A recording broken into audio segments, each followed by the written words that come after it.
Hello, and welcome to the Wednesday show. Thank you so much for pressing play, and if you are a paid subscriber, extra thanks to you. If you aren't, today is the day. I haven't had any in a minute, so it would be great to see some new paid subscribers coming in. You can join us at our Hangout on Thursday night. Introduce yourself, and can't wait to meet you. All right, well, listen, on Monday, I just had the news segment, the shit show, I call it. Yesterday, I just had 2 guests, and guess what? Today, well, I've got all of it. I've got the news, the shit show, clip show, and 2 guests. How about that for putting it together? Comedian Myq Kaplan and I went live yesterday and had a great conversation. He's such a good guy. He's so funny. He's got a brand new comedy special out. We talked all about life and philosophy and psychology and how to be a good person and what it takes. Just really great. And he made me laugh so hard so many times. Great conversation. I hope you like it. That starts at about an hour and 7 minutes in. But before that, at about 29 minutes, I'll share my conversation with Mediaite's Colby Hall, who's been writing up a storm of great and important articles about all of the things that are happening, giving some really smart perspectives. Love Colby Hall. We had a great conversation also live yesterday. You can watch both those on YouTube or Substack at Stand Up with Pete. Just search Stand Up with Pete on YouTube or Substack. You should be able to find it. Go subscribe. And those are coming up. But first, I've got your headlines. I've got your news, the shit show. Let's do it. I'm going to give you everything but Epstein-related headlines. Most of the clip show will be that. But let's start with a huge story yesterday that a federal court has blocked Texas from using the new congressional gerrymander in the 2026 midterms. This whole entire scheme may have just exploded on the face of the Texas Republicans, their governor there, Abbott, and the rest of them, who, at their leader, General Fatten's request or demand, redistricted many of the Democratic districts so that they could help maintain or win Congress in the midterms. And what this really means, possibly, it's possible that now they have to go back to the old maps, which gives the Democrats back their seats, and there might not be any action in California where they actually are going to gain seats. So Democrats actually would be the winners, and this whole scheme would have backfired if it stays this way.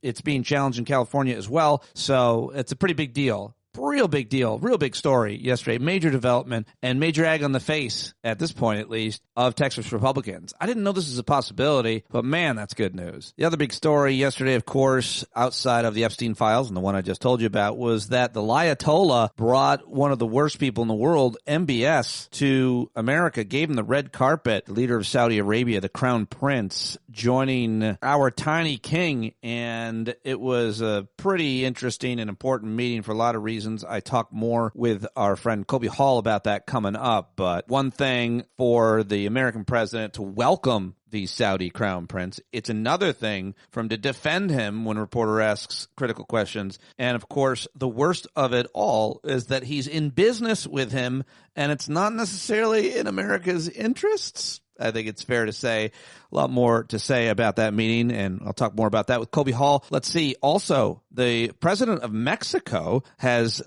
some bold statements yesterday at a press conference because, of course, the Ayatollah Khomeini has been threatening U.S. military strikes against drug cartels inside Mexico, and their president, Claudia Sheinbaum, said yesterday, yeah, it's a non-starter. She issued a furious warning to MAGA Teresa over this. She said it's not going to happen, responding to his warning that he would do whatever he'd have to do, including strikes within territory. He told reporters in the Oval Office he'd be okay with assaults on drug lords operating inside Mexico, arguing it'd be justified to stop the inflow of deadly opioid fentanyl. Well, she says it's not going to happen. So there you go. Thought that was an important thing to note. Also saw this, the Main Street bellwether, Home Depot, giving alarming sales update that's pointing to recession. Home Depot, they say, is a bellwether for the U.S. economy and housing market, and its latest quarter is not sparking much confidence. Yesterday, the home improvement chain said it served fewer customers in the past 3 months than expected. Its earnings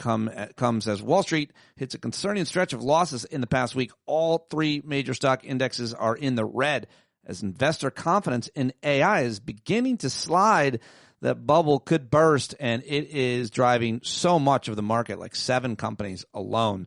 So more bad news for your future of the economy and your potential retirement and savings if it's wrapped up in the markets that way. Yesterday, the regime also announced steps to dismantle the education department. How about that? That's right. They announced an aggressive plan to continue dismantling the education department, ending the agency's broad role in supporting academics, elementary and high schools, and expanding access to college. And there's a lot more to learn about that, but a major story. I want to make sure I mentioned it. Yesterday, a federal judge ruled that Facebook's parent company, Meta, did not break the law when it bought its nascent rivals Instagram and WhatsApp, handing a major win to the $1.51 trillion company, Meta, dealing a blow to the government's efforts to rein in the power of tech giants. Major case yesterday, definitely worth talking more about. A ruling that the White House wasn't hoping for, and that's good. A Tennessee judge on Monday temporarily blocked the deployment of National Guard in Memphis, siding with the state and local lawmakers who argued that the governor there of Tennessee, Bill Lee, had overstepped his constitutional authority, sending troops into the city. How about that? In related news, hundreds of federalized National Guard members sent to Illinois and Oregon were to return home to their home states as early as this week. And another legal case worth watching, the Justice Department is suing California over legislation that bans federal agents from wearing masks and requires them to identify themselves, claiming the laws threaten the safety of federal officers as they conduct anti-immigrant operations in the state. Well, them's the breaks. I don't know what to tell you. How about this? This is bad news. Eradicated diseases can make comebacks. Health officials on Monday linked for the first time the measles outbreak that began in Texas with another in Utah and Arizona, finding that could end America's status as a nation that has eliminated measles. Oh, man, that would be something, wouldn't it? The news came in a phone call, a recording of which is obtained by the New York Times, among officials from the CDC and state health departments.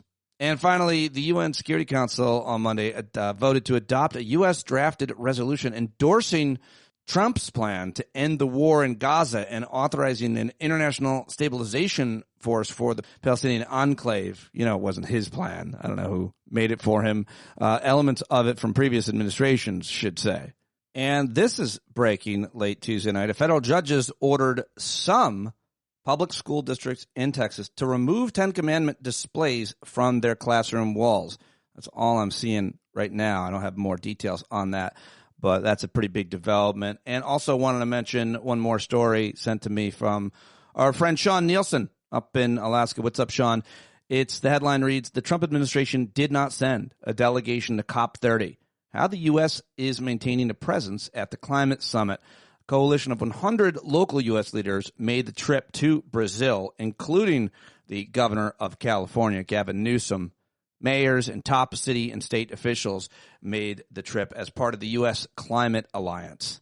Newsom, among notable Americans at COP30, bashed Trump for disregarding the event kicked off on Monday. And worth mentioning, Sheldon Whitehouse said in a press conference on Friday that the administration simply does not represent American public on climate issues. Well said. All right, those are the headlines I've gathered for you. Now it's time to get to the clips part of the shit show. The whole thing is called the shit show, but I do the headlines and the clips, so just in case anybody's confused. All of it's news and sound, and most of it is shit, and it is a show. All right. Well, let's get to some of the sound from the brave survivors of Jeffrey Epstein's mass reign of terror, of rape, of sexual assault, of trafficking, and so much more, along with his partner, Ghislaine Maxwell.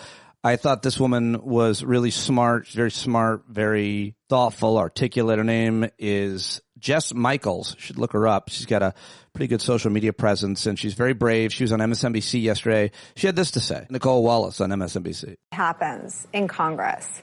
And because of the choices you all made before you were this unit, I mean, I think the first time I interviewed you, you talked about how you hadn't met a lot of the survivors before the September 1st or September 3rd press conference. And I wonder what it feels like to have brought a bipartisan vote, an overwhelming, near unanimous bipartisan vote along in just 2 short months in today's climate.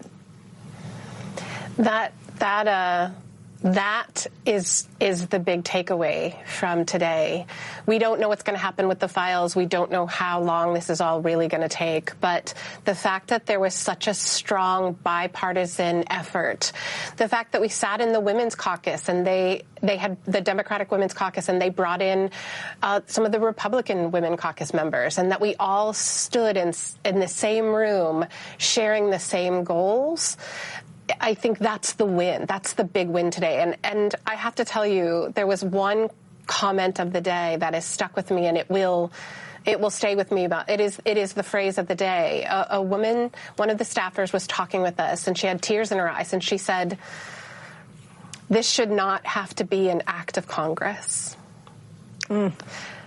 Yeah, it was so true, and sadly, here we are.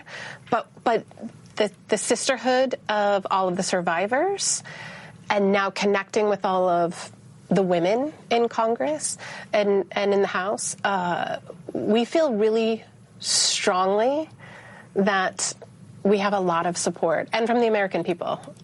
For sure, they do. You do. That's right. How about this woman? She was actually a Trump supporter, and she's pissed. Her name is Jenna Lisa Jones at the press conference for survivors yesterday in D.C. We are hearing the administration say they intend to investigate various Democrats who were friends with Epstein. I beg you, President Trump, please stop making this political.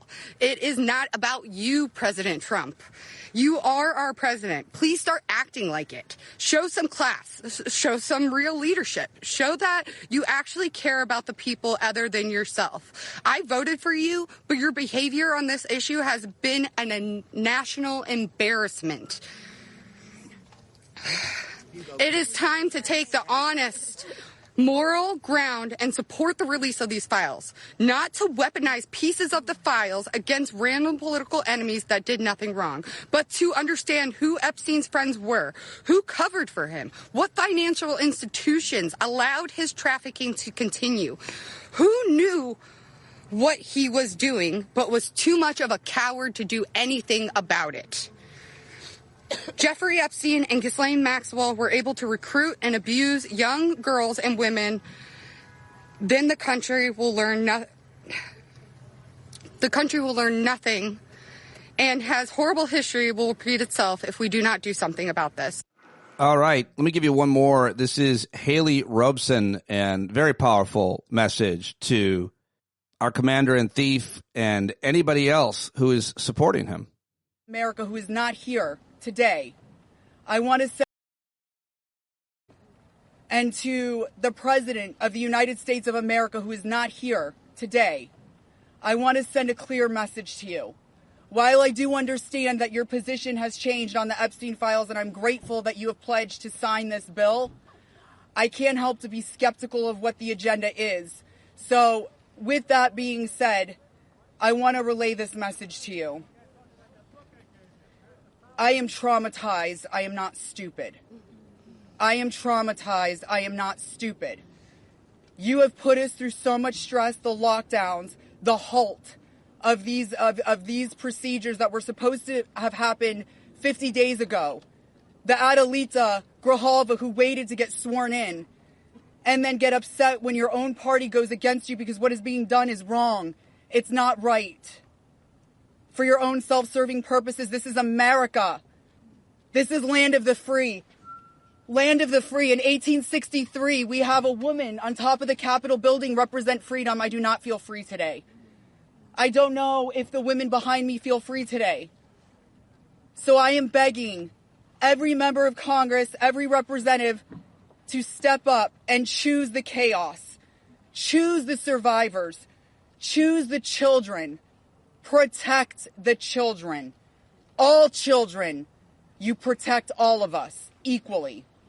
Powerful stuff from Haley Robeson. All right, let's listen to Thomas Massie, the Republican who might not have gotten this across the line. And I got to give Thomas Massie question. Here he is continuing to savage his own party's leadership, talking to CNN's yesterday. What's the impact if the Senate does, in fact, change this bill? They're part of the cover-up. And these bozos here, they pretend like, okay, now we're ready to pull the Band-Aid off after 5 months of shooting themselves in the foot, politically and morally. They're ready to pull the Band-Aid off. But the reality is, Speaker Johnson's press conference shows that he is unrepentant.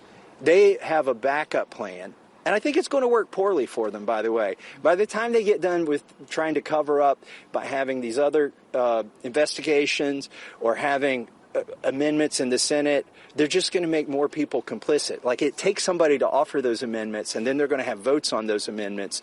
And I would encourage them to pass this bill as is, put it on the president's desk. It's got protections to prevent the release of child pornography. That's a lie. The speaker, go read the bills, guys. It's right in there. And there's a little bit more. Here's another question from Manu Raju to Thomas Massey. He says that it was poorly drafted, does not protect the victims as well. What do you say to him? Well, he's trying to say that rich and powerful men who were on the plane to Epstein Island are now victims. That they would be victims because their names would get disclosed. Like, look at his PowerPoint presentation today. He's creating a new category of victims. So I think that's how a Christian man can stand up there and say a lie like that, is he's got something in the back of his head that makes it okay.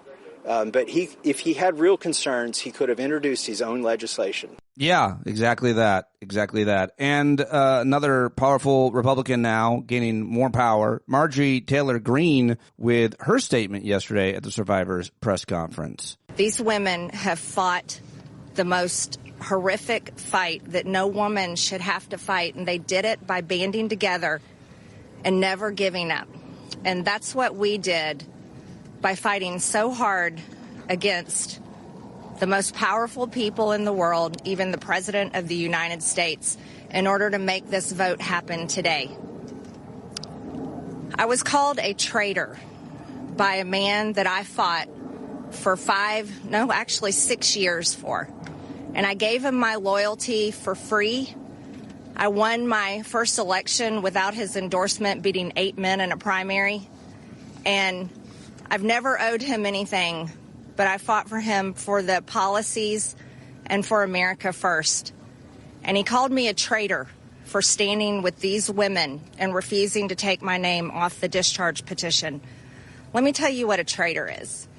A traitor is an American that serves foreign countries and themselves.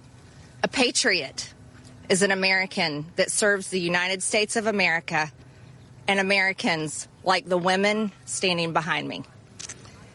And I want to tell you that this only became possible today because the American people, whom we serve as representatives here in Congress, demanded that this vote happen, and they put more pressure on every single elected politician in this city than has ever been put on them. Yeah, wow, that went viral yesterday. Everybody was sharing that everywhere I saw. So she's got to like that.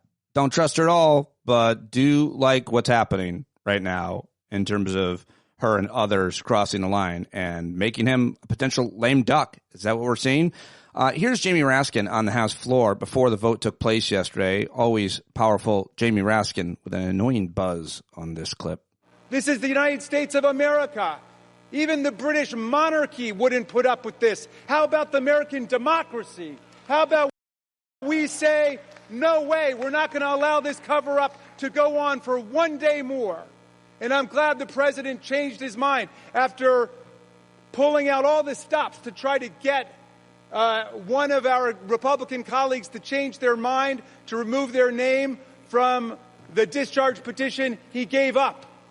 And I want to salute the gentlelady from Colorado from having the courage to stand her ground in the Situation Room in the White House and say, no, she wasn't going to be bullied. There she goes, getting credit. Flowers from Raskin for Lauren Boebert. I think they're friends. Here's more from Jamie Raskin, savaging the speaker.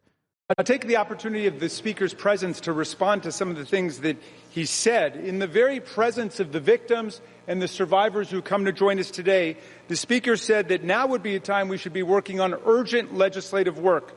Mr. Speaker, justice is urgent legislative work. The truth is urgent legislative work. The Speaker says, why now? Why now? Well, Mr. Speaker, you were the one who refused to swear in Adelita Grajova for 50 days. We would have done it 50 days ago, but she provided the 218th signature on the discharge petition. So why now? It was because of your dilatory tactics, your delay, your postponement of it. All right.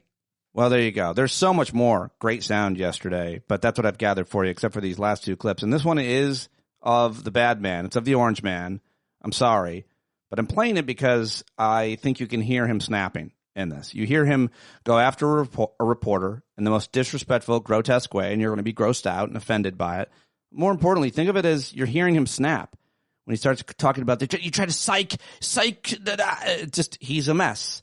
And he's breaking. He's embarrassed. He knows he's in a corner. He's a cornered rat. And we're coming for him with the truth of what he's done.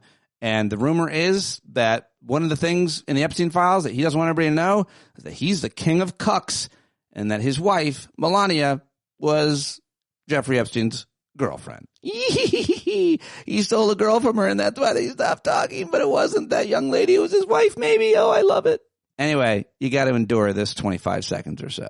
Mr. President, why wait for Congress to release the Epstein files? Why not just do it now? You know, it's not the question that I mind. It's your attitude. I think you are a terrible reporter.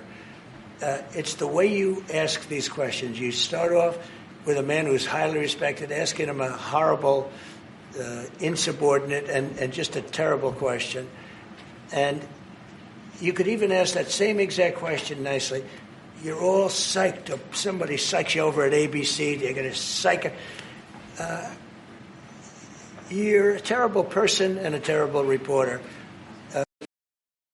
You're a terrible person and a terrible reporter. I'll talk with Colby Hall about that, what it means, and what kind of a person acts that way. Mary Bruce, American badass. She's getting a tremendous amount of credit. She's the chief correspondent, White House correspondent for ABC News, and she is leading. That was leadership. It was inspiring. It was good reporting. It was well done. It was strong and impressive.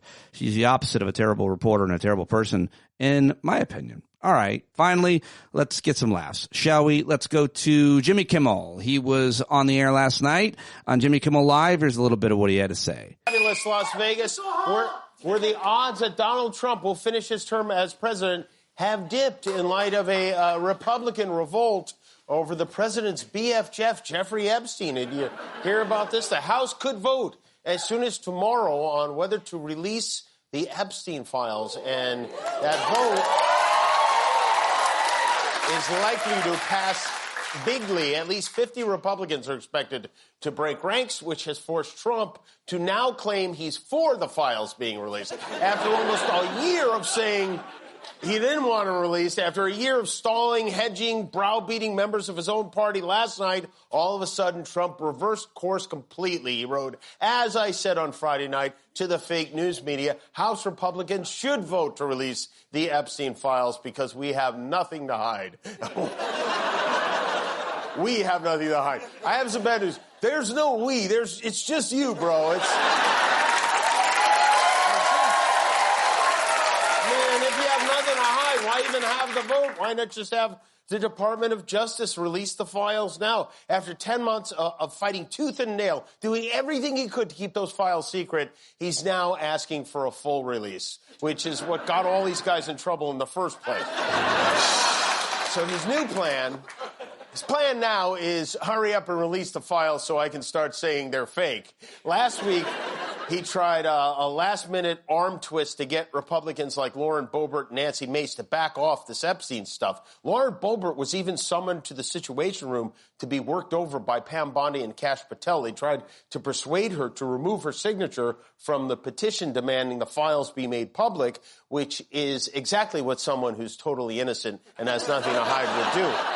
Boebert Mace did not give in to the pressure campaign. So now Trump's ordered his attorney general to investigate Democrat ties to Jeffrey Epstein, which is like Diddy ordering an investigation into why there were so many bottles of baby oil in his house. There you go. That's Kimmel last night. Let's head over to CBS and listen to what his friend Stephen Colbert had to joke about. Hey, how was your weekend? Good? Great. Small talk over. Let's talk about Epstein. Okay. Last week, Democrats in Congress released a handful of salacious emails about Trump from a trove of documents provided by the Epstein estate, including one in which Epstein says that Trump, quote, knew about the girls. That prompted Republicans to accuse Democrats of cherry picking. Let's pause there for a second. Guys, I'm going to say for this one, maybe go with a different fruit. That's just my advice. This is for you. Now,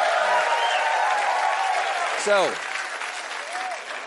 to prove the Democrats were, let's say, pineapple choosing, House Republicans released 20,000 plus pages of other Epstein documents. They did it to show that they were way more transparent than the Democrats, who they say released just enough to make Trump look bad. And they were right, because the Republicans' additional release of documents made him look awful. For instance, okay, just for starters, in this new batch, Trump's name appeared over 1,600 times. Wow, the 16, that's a big number. What numbers are less than that? 900, 600, 500, 1,200. That checks out. Now, these are not casual mentions either. In one email, Epstein wrote, "I have met some very bad people, none as bad as Trump, not one decent cell in his body." Whoa. It's got to hurt when Jeffrey Epstein calls you a bad guy. That's like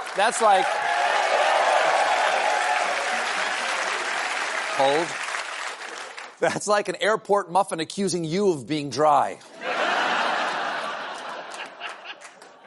Now, it's possible that this big trove of emails the Republicans dumped out there were supposed to be sort of a flooding of the zone and to muddy the waters and make the story confusing and take it off the front page. But this weekend, one of those emails captured the nation's hearts and minds. It was, you know what it is, I can tell. It was from Jeffrey Epstein's brother, Mark, who emailed Jeff in 2018 telling him to ask Jeff's friend, Steve Bannon, quote, if Putin has the photos of Trump blowing Bubba.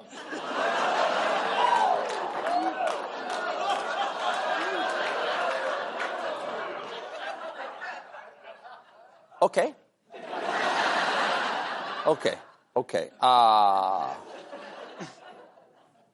I don't want to talk about this. I mean, I try to be a good person. You know, I taught Sunday school. We have standards at the Late Show, but we also have a self-imposed mandate to talk a lot about what a lot of people are talking about. And for the past few days, a lot of people have been talking about this email. First of all, who is this lucky Bubba? Well, lots of folks pointed out that Bubba is a nickname for former President Bill Clinton. Okay, 1 second. Hold on. Ready? He used the memory erasing device. Nope. Still there, though. Not enough. All right. More. That's very funny. Very funny. The Men in Black memory erasing device did not work on any of us. I wish we all had it sometimes. Well, that's all I've got for you on the Clip Show, the Shit Show. And now it's time to get to my first guest. Can't do any of it without your support. Patreon.com/Pete Dominick. Today's your day. Go write a rating and review on Spotify, on Apple Podcasts, wherever you are listening. Hopefully one of those podcast players. Check out Pocket Cast. Listeners seem to really like that. Susie Haberman highly recommends. Thank you, Susie. And finally, I got to introduce my guest. It's time to get to Colby Hall, everybody. He is one of the founding editors of Mediaite. He's got some really great stuff that we were talking about today.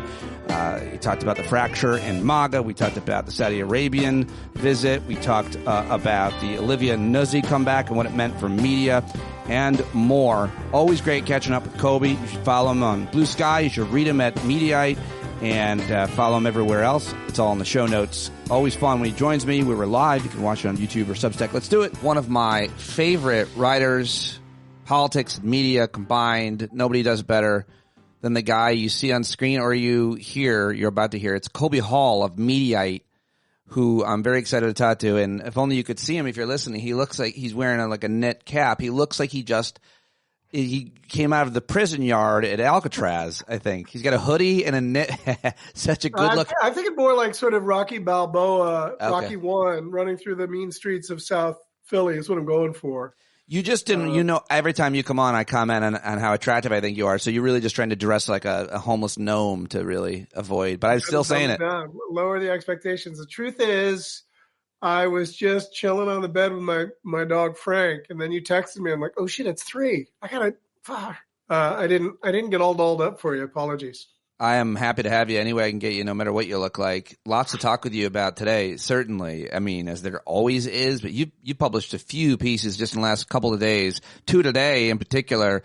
Is it 3 today? Yeah, 3 that I want to talk to you about today.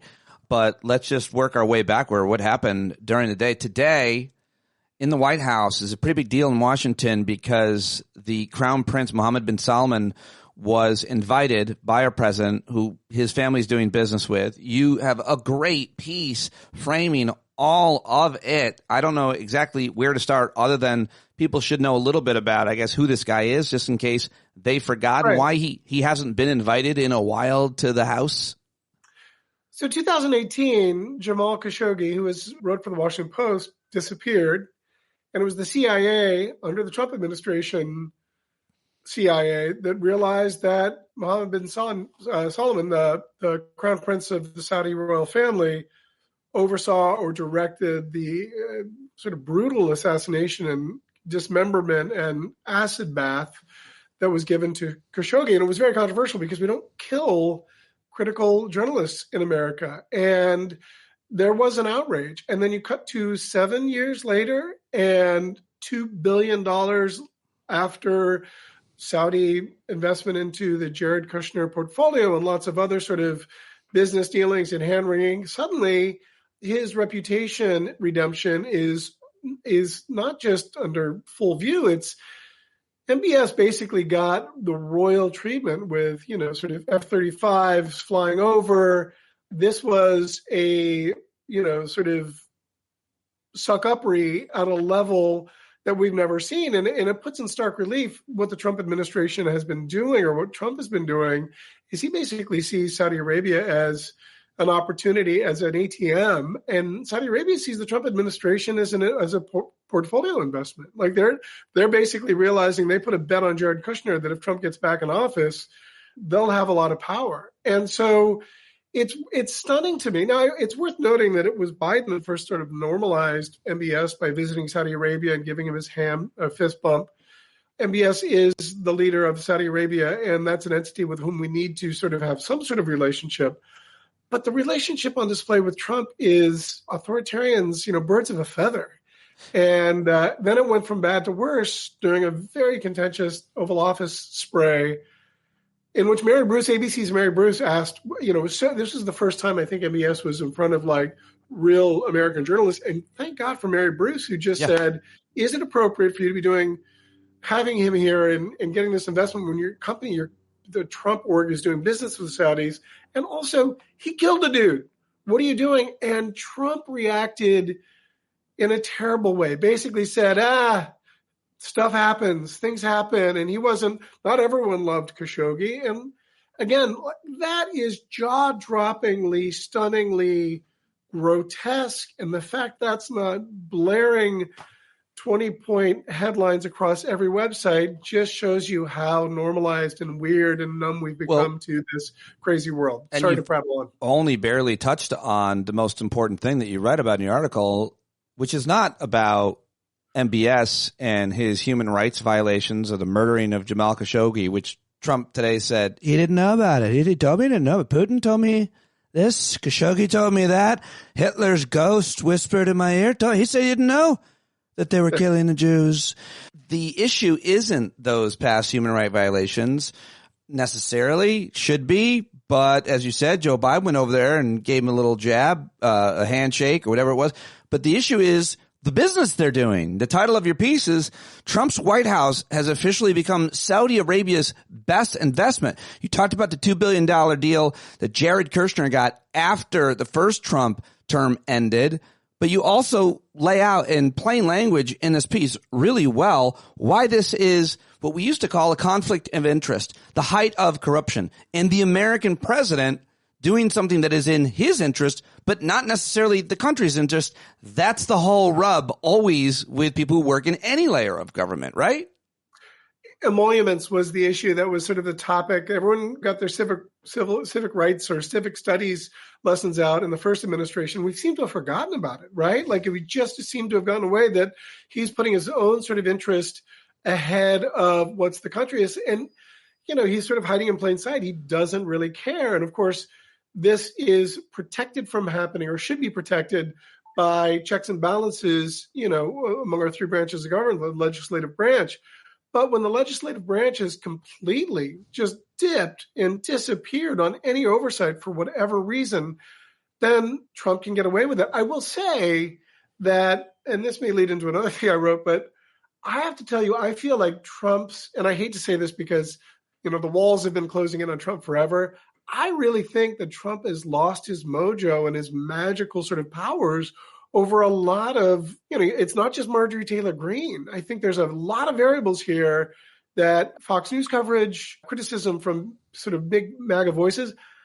I don't know how much longer this Congress is going to be able to afford to just look the other way and let Trump just sort of, and like the first year of anyone's first administration, that's when they get the most stuff done.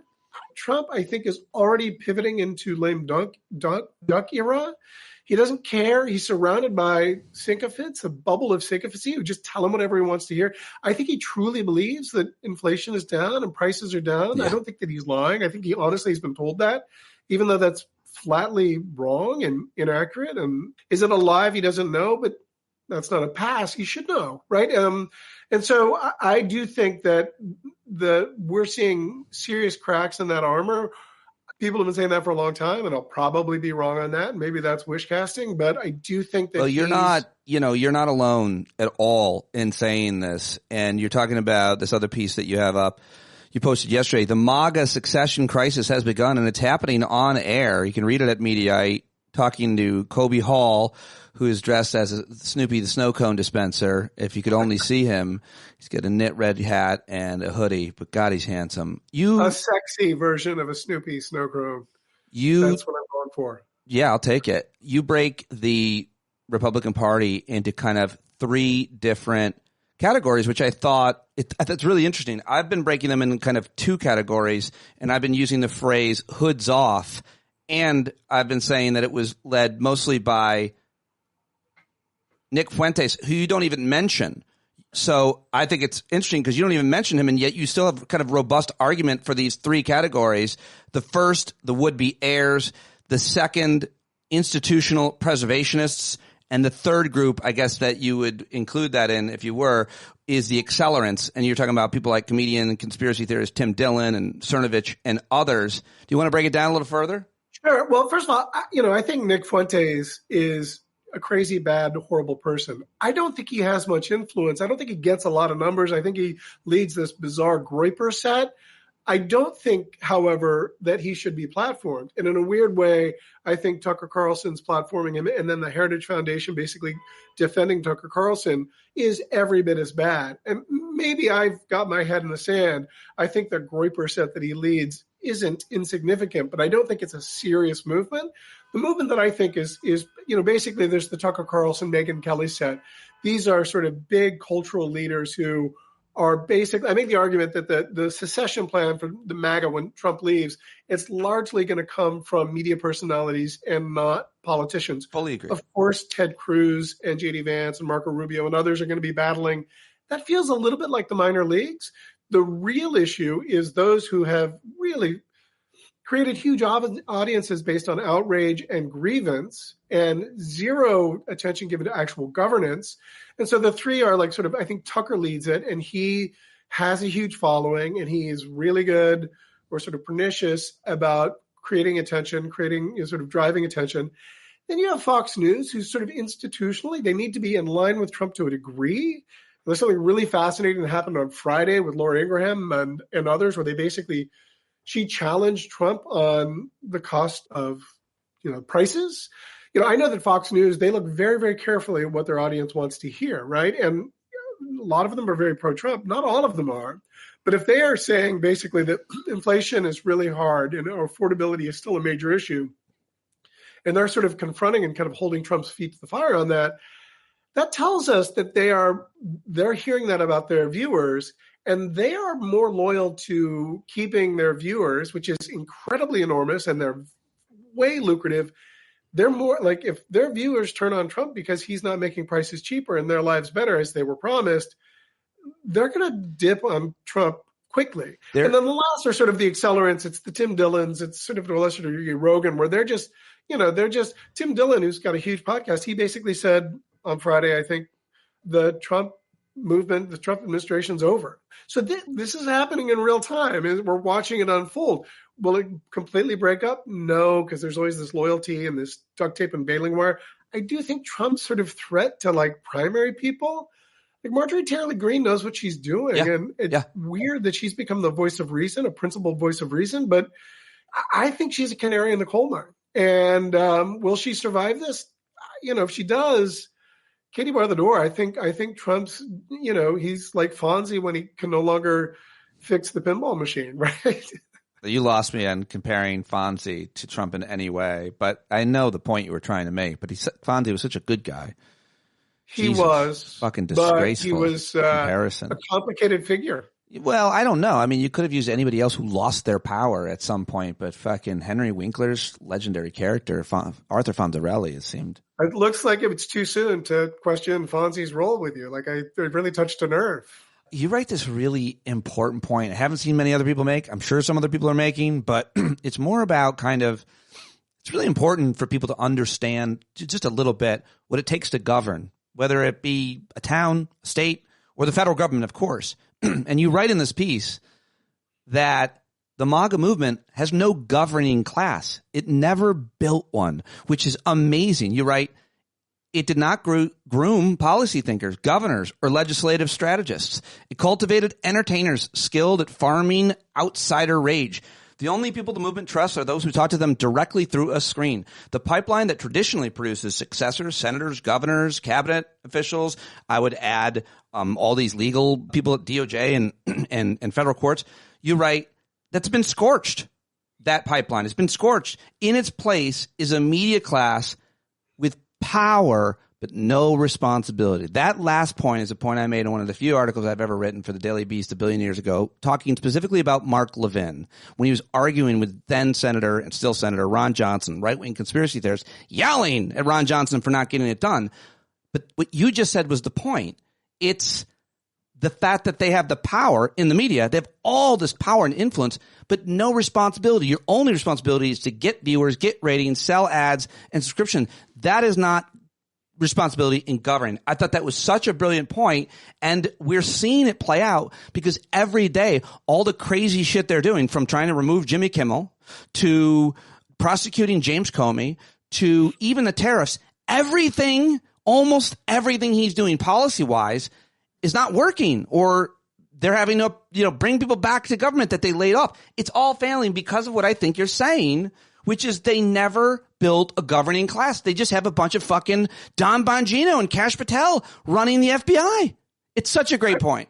Thank you. And I think it's sad to say, like, we predicted this years ago. Like, you're going to put these numbnuts with no experience who are just podcast outrage guys in office. Oh, guess what? They're going to look like the numbnut buffoons that they truly are. I would say the exception to like sort of the governing class that we've seen in this administration are the sort of like the Russell Vouts, the sort of the Project 2025 people. But even it's less about a governing class. It's more about like, how do you strip this down? And I think it was a PJ O'Rourke sort of line, and Jon Stewart has said it as well, and I'm going to mess it up, but it's basically, sort of like post-Reagan, the sort of overriding principle of the Republican Party was government is terrible. Everything the government does is bad. Therefore, when we're in government, we're going to prove to you how bad it is and make our point. So there's zero sort of incentive to do anything more at the whole time. Like, you're basically creating a government system and stripping out any sort of tax breaks or taxes for the wealthy or the corporate class. And so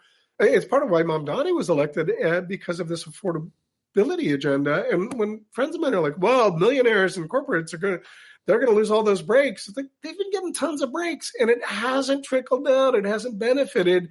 The wealth gap has never been greater. And there is a real serious, quick pivot to the P.T. Anderson movie, One Battle After Another. I saw it with my son, and it sort of talked about revolution.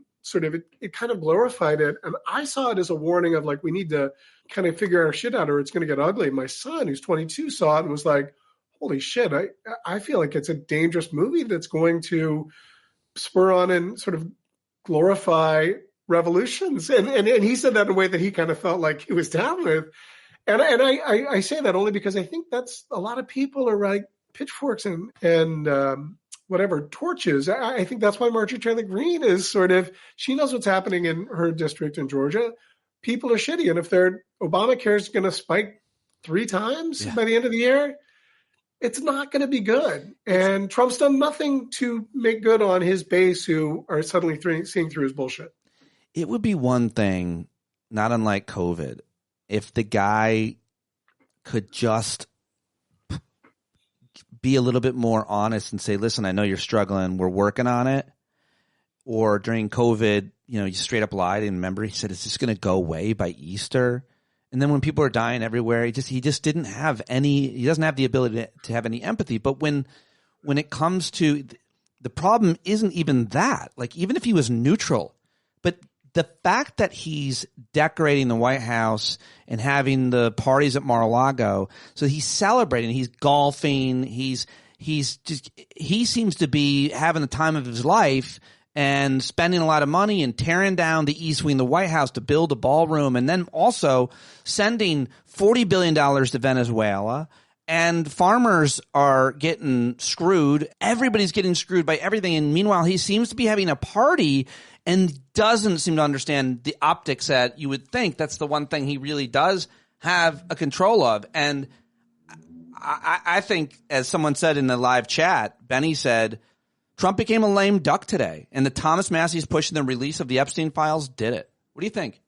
I think that's right. I think you're starting to see him come unglued because he's arguing more and more about affordability, and he's trying to repivot. I mean, the piece I wrote last week was that Fox News, after the Mamdani election, they mentioned the word affordability 300 times in the 6 days that followed, and the week before it was like 40 times. So they're very well aware that that sort of economic populism hasn't really sort of gone away. And so Trump is now trying to pivot to that, and he's unable to. And I think you're seeing him, I wouldn't say crack up, but like today during the Oval Office spray with Mohammed bin Salman, he went after Mary Bruce and said that you're a terrible person and and threatened to take away, basically suggested that Brendan Carr at the FCC should take away their license because he doesn't like the way that they report the news. And she handled it beautifully. On Friday, she basically, on the Air Force One gaggle, called a Bloomberg reporter piggy, said, quiet piggy. In what world do we allow the commander-in-chief to dismiss reporters of any stripe? But they're almost always women. And if they're a woman of color, it's often said that they're stupid or low IQ, or dogs.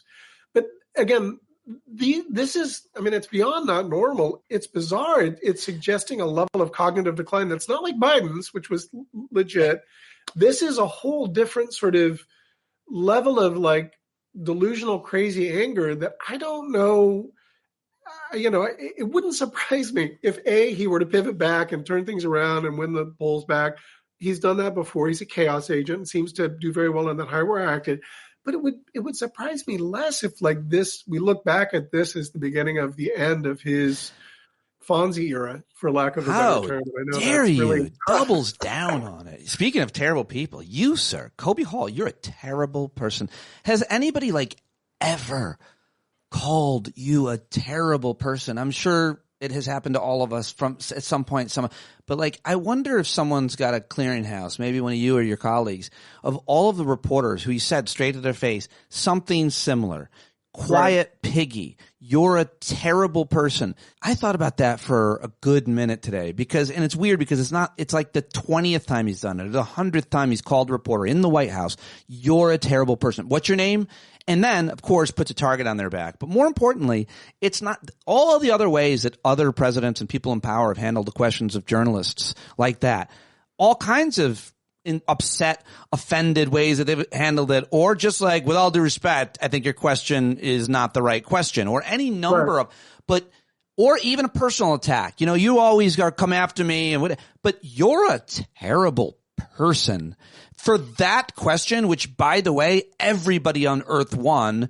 It was the right question to ask. That's what journalists do. It's what journalists basically speak truth to power and ask the inconvenient questions. And he knows that. And so, but he knows that he intellectually, look, you can't, I've said this about both Fox News and the Trump administration, you can never win a debate with someone who's willing to lie and or insult, right? Like a debate has got to be on an agreed set of facts. And when Trump knows he's pinned down, whether it's the Epstein files with this very obvious 180 pivot that makes him look terrible, or affordability and other issues, or the fact that he's got a murderer sitting next to him that he's making a ton of money and doing business with, he's got nothing. So what does he do? He hits back harder. It's the Roy Cohn thing. So you're terrible. And here we are talking about that instead of the obvious sort of corrupt and nakedly sort of inappropriate and disgusting behavior from a guy that we elected for the second time in office. Yeah, I don't think we're following his distraction. I think that we should always scold bad behavior and not normalize, let it be normalized the way he's calling it. Miss Pig, you're quiet piggy. Like, what the fuck? Piggy, what? Calls women dogs. The way he talks to women is so much worse than the way he talks to men. And he talks to men terribly as well, obviously. I think he's an unhappy person. His parents didn't love him enough. I'm sympathetic. I'm going to DM him. And say, you'll get through this. Let me just ask you. Call back. I heard you DM'd Trump and you just said, you're enough, which I thought was really too much empathy. The Epstein files, where does this end? So here we are talking on Tuesday afternoon. The vote was unanimous, 400 whatever to 1, and that one was Clay Higgins. It'll be hilarious if Clay Higgins' name comes up. But he's just such a cretin. But anyway, now it goes to the Senate, and then the president can sign off. Although also he could also apparently just himself just tell the DOJ to release the files, and they could, but he's not. And so the concern is that the DOJ has scrubbed his name from it. But there are just too many places. There are too many cracks. There are tons of attorneys that worked on it that will know. He can't possibly, I don't think, have redactions over every time his name is in there or whatever it might be. Where does this end? To your point, there's so much smoke. There has to be fire there. And I think it was Mark Epstein, Jeffrey Epstein's brother, who basically said on NewsNation that he believes, and he'd heard from people that they're trying to scrub it. But I think, I'm not convinced that there's any sort of real smoking gun about Trump. I think there's mostly sort of a lot of circumstantial smearing that he was close to this guy and was sort of well aware.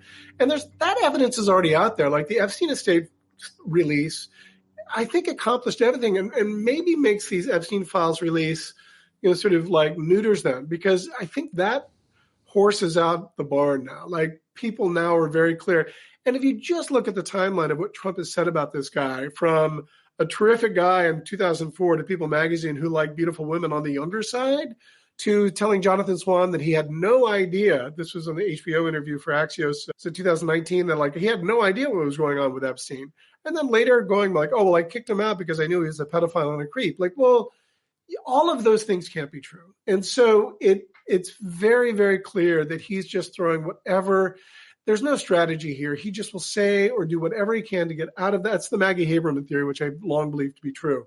He's not playing 4D chess. He's thinking about what he can say or do to get out of the next 10 minutes of whatever issue he's in. And a good friend of mine said, given all the sort of bankruptcies that he's had to deal with and all the sort of issues, there's never been an individual, a public figure, that was more comfortable being on the precipice of absolute ruin, all the time. So this is what's right. he is fucking Rasputin in that regard. Like, you can't kill him. But Rasputin eventually died. And so I'm saying that metaphorically, Trump, no one lives forever, he'll eventually die. But I mean metaphorically about his ability to be Teflon and to avoid, that will at one point come to an end. Will it happen in the next 6 months? I doubt it. I think he'll be muted power. He'll be way less powerful as the midterms come, because I think people want to get reelected. The Epstein files, I can't guess exactly what's going to be in there, but I feel like we're being hyped to see an incredible movie unfold, and we're going to see it and be like, yeah, I don't know, it wasn't as good as I expected it to be. I think we should all manage expectations for any big sort of smoking gun. Could be wrong, but who knows? There's too many things that make me think that he only does everything in his own self-interest. It's such a terrible move what he did with giving this Ghislaine Maxwell a better situation, and the way he sent his own lawyer down there. And Epstein's dead. Who knows what happened there? And I'm agnostic. And now she knows everything. She's alive. So let's just guarantee she doesn't talk, because we can't kill her. And so now we'll move her over there. Eventually they'll give her clemency. And why? For what? There's got to be some shit.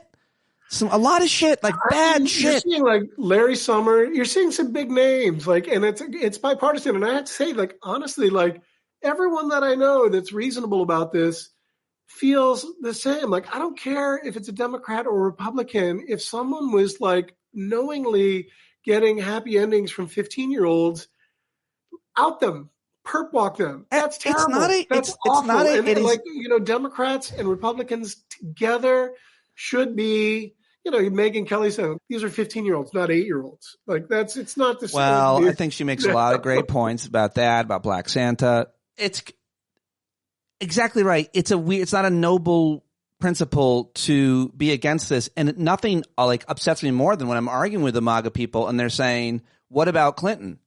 And I'm like, I fucking hate Bill Clinton. I hate because he's such a creep with women. I've never liked that guy. I've never supported him. I've always believed pretty much all the women in all the cases, because they overwhelmingly have so much to lose when they accuse people in power and very little to gain. And it's bizarre to think that you play on a partisan tribal team, when it comes to sexually assaulting children. It's terrible. It's not even sexual. It's rape. Raping children and a girl who's underage. That's not like, and I don't know. I mean, harassment or assault. It's terrible. And anyone that was involved, regardless of their noblesse oblige, their party affiliation, things that they've done, that transcends it, and it's terrible. And I hope they all get held accountable. I'm not saying that I guess I have some sympathy for people who are sexually deviant in such a way that they assault or rape children, because there's something broken within them. I have some pretty, open-minded beliefs about psychology, including murder and rape. Like, something happened there, or something's happening there, and we should do whatever we can to prevent it. But what I'm saying is the people who protect them, not the guy who commits the crime, not the priest who molests 100 kids in this community for 20 years, but the guy who moves that priest to another community and he knows what he did. That guy, arguably, I'm saying, is worse, because he's not broken. He's protecting this horrible, broken criminal person who should be in jail. But the guy who moves him, the guy protecting him, is arguably worse, is what I think I believe. I agree with you. I agree with you. And we'll see, it was something that Mike Johnson said this morning about how he believes in the leadership of John Thune of the Senate, and how they're going to be very careful with, it seemed, I think Aaron Rupert tweeted it out and said, oh, there it is. He's admitting that John Thune's going to basically continue the cover up. I don't think it's that clear. And also, I feel like we've reached a tipping point with this, where anything further, like, you've got the QAnon adjacent MAGA base, you've got Democrats now are suddenly all in, and you have a plurality of Americans who are like, just disinfectant, sunlight, get it all out. I think it's politically, that's why it was a nearly unanimous vote today in the House, shockingly, from a only 4 Republicans are going to willing to vote for this to suddenly everyone's voting for it because they saw the writing on the wall. So suddenly they've got courage and brave point of view. We're going to be principled now that we know that if I'm not principled, it's going to hurt me. There's something breaking through to the MAGA mind, including the most MAGA woman in my town, who's the town clerk, who when I posted on Facebook, basically let the chips fall where they may, she and I are cordial, and she said, I never agree with you, obviously. She's a big Trump supporter, Mike Lawler supporter in my district, but she's elected leader. But I think she and others, they don't want this on their conscience. They don't want she said, let the chips fall. Wherever you can't protect these people. You don't want to be on that. You don't want to be, especially if you're a religious person and you think there's some actual judgment of you. That's not something you want to be on the side of defending your cover. You want to kind of get ahead of that. I think that's right. I think there's a lot of obfuscation and sort of intentional fog of war to try to create. And there's some loyal people that are always going to buy the spin on either side. And Trump's very good about that. Yeah. But I think that his powers to sort of shape the narrative around these things is becoming he's powerless. It's an untenable situation. And I think he's lost his juice. Last thing, great piece that you have up. Finally, I've already taken you over the time we agreed on. I'm sorry. You probably have another hat contest to get to. But you wrote a piece. Hat contest I like to go on late with my hat contest, so it's okay. You wrote a piece about this Olivia Nuzzi comeback, and people who closely follow political media, know who she is, and a little bit about what she's done. It's pretty salacious. But you wrote, the Olivia Nuzzi comeback is everything wrong with modern media. I could talk to you about this for a long time, specifically about her. We could talk about it, some of the conclusions you draw. But I think that there's one really important point that you make that should be made. People need to really understand this. And the way you distill this point, I think, is very important, which is, here it is. Here's what we don't say out loud. There's no money in journalism anymore. No fame, no glamour, no prestige. But there's lots and lots of money in media and being a brand, an influencer, a personality. We stopped paying journalists and started rewarding performers. And I couldn't agree more with you. And I think it's really, really well written. But add to that, because you made so many other great points here about what has happened to journalism and what we now are referring to and depending on as journalism. So Olivia, I sort of knew her professionally, and when this news broke that she, had this affair and was breaking up with her fiance, it bummed me out because I liked her. She was a nice person. I think she's a terrific writer. I don't think her excerpt that was in Vanity Fair was terribly well written. It was a little first person and not, but I liked her and she was nice to me and she helped me out a little bit. So I DM'd her when this broke and I just said, man, you're going to get through this. And she gave me a heart emoji. And then I saw her sort of come back. She's promoting this book, and first came out in the New York Times with this black and white glamour shots from PCH in a convertible, top-down convertible in Malibu, and then the Vanity Fair excerpt. And there's zero, I wouldn't even say contrition, but there's very little self-awareness that she broke some pretty significant sort of ethical journalistic structures. And I sort of made the point that her handling of this, which I found very distasteful, is the natural sort of conclusion of the media landscape as it's evolved over the last 15 years, where we don't have these guardrails to keep journalists sort of pure and to reinforce what they're supposed to be doing. And instead, we're rewarding people that make themselves the story, that seek the conflict, that build their brand of influencers.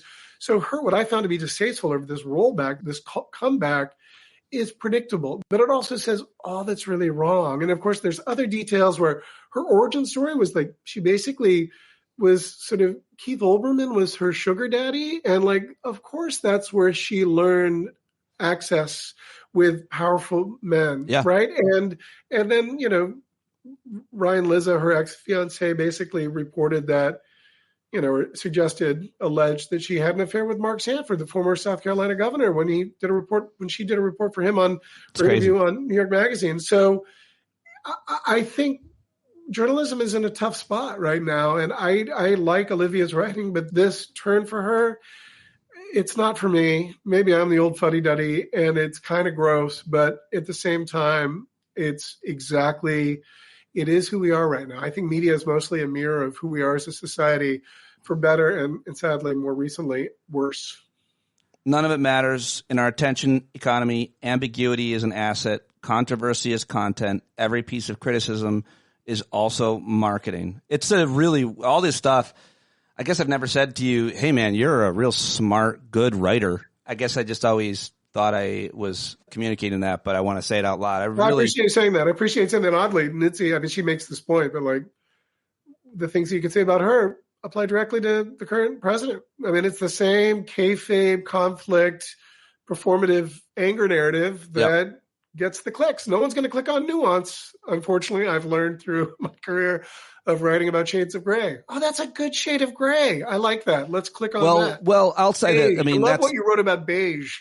That's it's not true. It's just not enough people to make enough money for people to make a living. Like, I read all of your articles. People click on and read full articles. They'll listen to this whole podcast, but it's not nearly what makes the money, what drives the clicks, what really, you could build a company on. It's, it'll sustain a 2-bedroom apartment.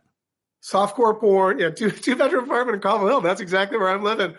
I'm going to pivot to softcore porn and snuff films, but suggested snuff, because that will get traffic. And within that, it'll be nuanced snuff. I'm going to start an OnlyFans for gay men, and my whole thing is going to be how not gay I am, but like they are allowed to, it's for them. I'll do whatever they tell me. And you just don't know you're gay. All my gay friends are that's the whole shtick. Like, I tell them, like, I don't try to make you straight. Like, so many of my gay friends just think that everyone's gay. They just haven't realized it yet. Like, nah, it's okay, dude. It just doesn't work for me. Maybe like that's your OnlyFans shtick, is you're going to be. Honestly, the way I say where I am on the spectrum at any given moment, usually 4 White Claws away. Like, I'll do anything for a 3rd bedroom in this. Everyone's in New York is a 1 bedroom away. Well, so your standard is a whole lot. You need a whole new. You need actually real estate square footage. I was like, I'll take a 5th White Claw. Colby, you're awesome. I appreciate you joining me on short notice today. I love your work. I hope everybody goes over and reads it at Mediaite and follows you on all the social media. It's all linked in the show notes if you listen on always a pleasure. And this was a good rehearsal. We should record. Okay, bud. I'll hit record now. All right, there he goes, Colby Hall. Wasn't it great? Fun. Always a great guest. Love talking to him. Read him at Mediaite. Follow him. Tell him hello on Blue Sky and Threads and Instagram and everywhere else. Now, time to get to the great comedian Myq Kaplan. Myq has a new album out. It's been a while since I had him on the podcast, but I'm always following him and supporting him. You can find more out about Myq at MyqKaplan.com. He has had a really amazing career. He's appeared on The Tonight Show, Conan, Letterman, James Corden, Seth Meyers, Comedy Central, Last Comic Standing, America's Got Talent, and his newest special is Rini. It's out on YouTube today. He also has a half-hour special on Comedy Central, a 1-hour stand-up special on Amazon, a dry bar special, 2 podcasts, The Faucet and Broccoli and Ice Cream, and a book of his jokes illustrated and called Heartbrain Art Train. We love Myq Kaplan. We love when he joins us. This was a wide-ranging conversation with lots of laughs, lots of deep thoughts. If you can keep up with Myq Kaplan, then you can keep up with anybody, because he is as quick and funny and smart as all the rest. Rini is out right now. I hope you'll go stream it on YouTube. Follow and support him on Instagram and YouTube, Facebook, Twitter, all the rest. That's it. Let's do it right now. Myq Kaplan is here. Look at who I brought. The great Myq Kaplan, comedian extraordinaire. He's got a new album available on YouTube. I just watched it. It is brilliant and hilarious and heartfelt. Rini is its name. Myq, welcome back. It's been way too long, and it's my fault. Thank you so much. I'm happy to share the responsibility. I always love talking to you. Thank you for having me, and already an inspirational conversation. Thank you for referring to me as a comedian extraordinaire. I think it would be hilarious to refer to oneself as comedian ordinaire. Right, but there or any other job, ordinaire. It would be even funnier if you were a teacher ordinaire. Oh, yeah. Yeah. Depending on the relative scope, if everything was operating at a reasonable level, then ordinaire. If everyone's just doing ordinaire, then that's great. If everyone wants to go above and beyond ordinaire, you get your universal basic income, extraordinaire, and you get some bonuses. Yeah, we could break it down to your healthcare coverage too. But what is less? I guess we just need one more category because the ordinaire would be normal and neutral, I guess. Oh, yeah. Subordinaire. Let's name names. That would be subordination.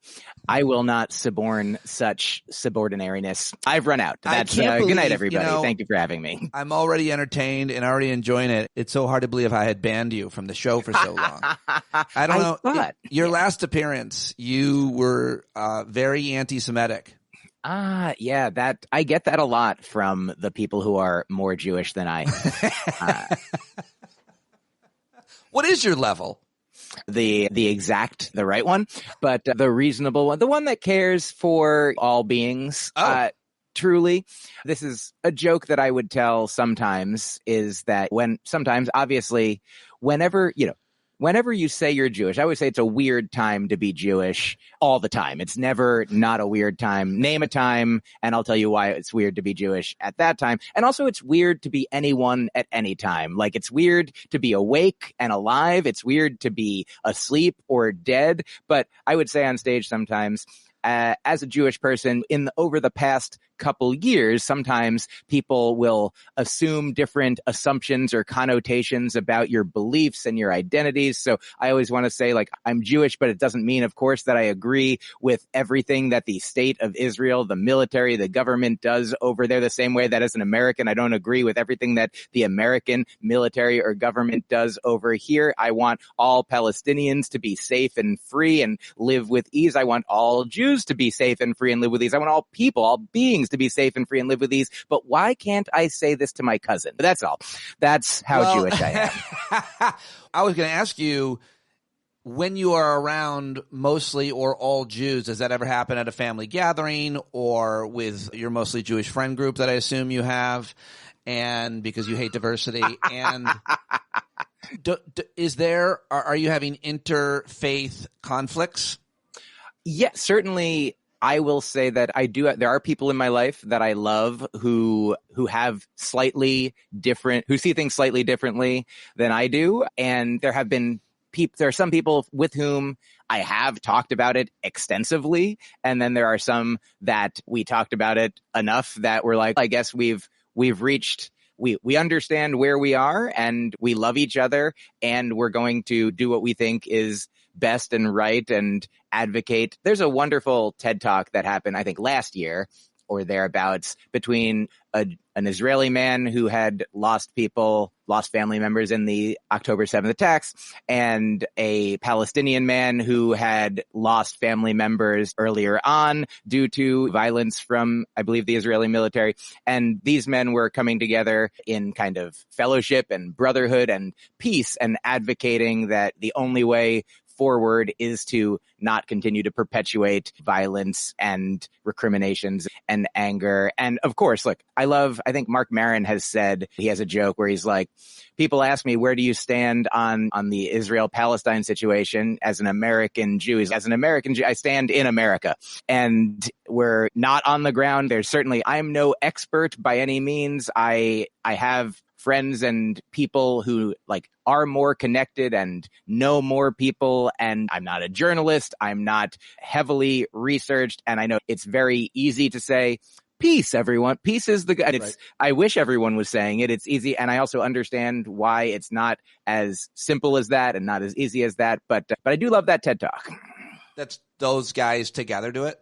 Yeah, they do. They have a joint conversation. You like when people get along and are feeling good, and you also do inject that.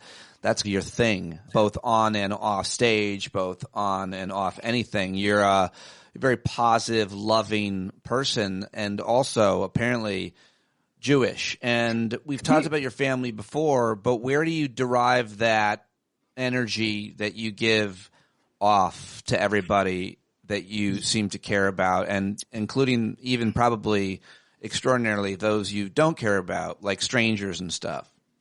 Yeah, I think that a lot of it's interesting because I've learned about Buddhism a lot in the last 5 to 10 years, I would say. And I have a good friend who's a practicing Buddhist, and I've learned from him and studied with him and read a lot of books and listened to a lot of talks by Buddhist teachers, Suzuki Roshi and Pema Chodron and Thich Nhat Hanh, and then other adjacent spiritual teachers, Ram Dass and Jack Kornfield and Joseph Goldstein, Sylvia Boorstein.